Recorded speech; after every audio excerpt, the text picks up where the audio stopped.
HIV lymph node in neck, armpit and groin। यदि आपने किसी अनजान व्यक्ति के साथ बिना कॉन्डोम सेक्स किया है या आपका कॉन्डोम फट गया है और आप उस डर के साथ जी रहे हो कि आपको दिखने वाला लिंफ नोड कहीं HIV के कारण तो नहीं है, तो सबसे पहले मैं आपको ये समझाना चाहूंगा कि लिंफ नोड में जो एनलार्जमेंट, स्वोलन या उसकी साइज बढ़ती है तो वो सिर्फ और सिर्फ HIV के एक्यूट सिम्टम्स में पड़े ऐसा नहीं है। ये लिंफ नोड्स बहुत सारे आम इन्फेक्शन के कारण भी बढ़ सकते हैं, जैसे कि गले के लिंफ नोड्स, सर्दी जुकाम, साइनस, गला, टॉन्सिल और कान के इन्फेक्शन में भी बढ़ सकता है। आर्मपिट यानी कि एक्जिला और बगल का लिंफ नोड्स कुछ और फेफड़ों की इन्फेक्शन में भी बढ़ सकता है। और ग्रोइन का जो लिंफ नोड्स है वो टीबी या कैंसर जैसी बीमारी में बढ़ सकता है। तो सबसे पहले आपको ये समझना है कि आपको एक्सपोजर के बाद दिखने वाला जो लिम्फ नोड है वो सिर्फ और सिर्फ HIV की बीमारी में बढ़ता है ऐसा नहीं है।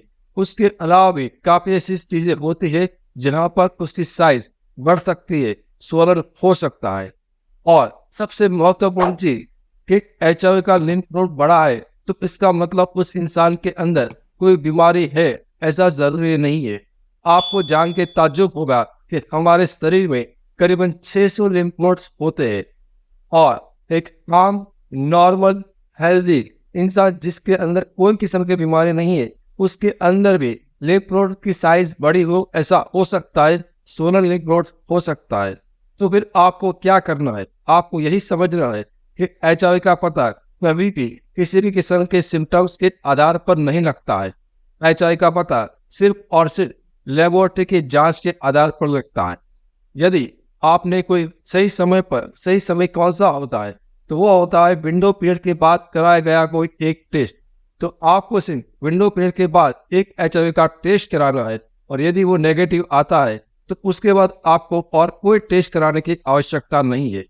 यदि आप टेस्ट के विंडो पीरियड के बारे में अधिक जानकारी जानना चाहते हो, इसी वीडियो के अंत में एक टेस्ट का प्लेलिस्ट है वो आप जरूर देखें। एक चेतावनी, एक्सपोजर से 3 दिन के भीतर PEP यानी कि पोस्ट एक्सपोजर प्रोफाइलैक्सिस मेडिसिन का इस्तेमाल से HIV होने से हम उसको रोक सकते हैं। लेकिन एक्सपोजर से 3 दिन के बाद किसी भी किस्म की दवाई, आयुर्वेदिक हो, एलोपैथी हो, ART मेडिसिन हो, होम्योपैथिक मेडिसिन हो, जीन थेरापी हो या अन्य किसी किस्म की मेडिसिन या हर्बल दवाई हो, उससे HIV को नहीं रोका जा सकता।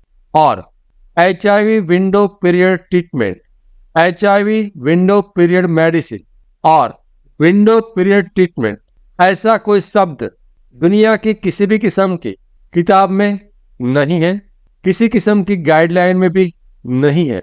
तो इस किस्म का किसी दवाई का प्रयोग ना करें और अपने आप को स्वास्थ्य और पैसे के रूप में होने वाले नुकसान से बचे।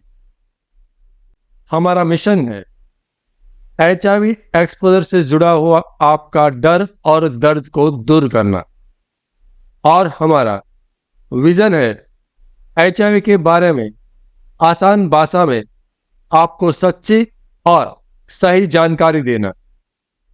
मैं HIV AIDS specialist doctor Ketan Ranparia पिछले 17 सालों में 12,000 से भी अधिक पेशेंट का कंसल्टेशन कर चुका हूं। यह चैनल HIV के एक्सपर्ट डॉक्टर द्वारा संचालित है और यहां पर जानकारी विज्ञान के आधार पर दी जाती है। लेकिन याद रखिए, समय के साथ विज्ञान बदल सकता है। यहां पर कही गई बातें एक आम जानकारी के लिए है। कभी भी किसी भी किस्म की जानकारी को अपने जीवन में लागू करने से पहले HIV एड्स स्पेशलिस्ट डॉक्टर से व्यक्तिगत रूप से राय लेना अत्यंत आवश्यक है। HIV के सिम्टम्स के बारे में अधिक जानकारी के लिए लेफ्ट साइड के प्लेलिस्ट पर क्लिक करें और HIV के टेस्टिंग के बारे में अधिक जानकारी के लिए राइट साइड के प्लेलिस्ट पर क्लिक करें। Thank you.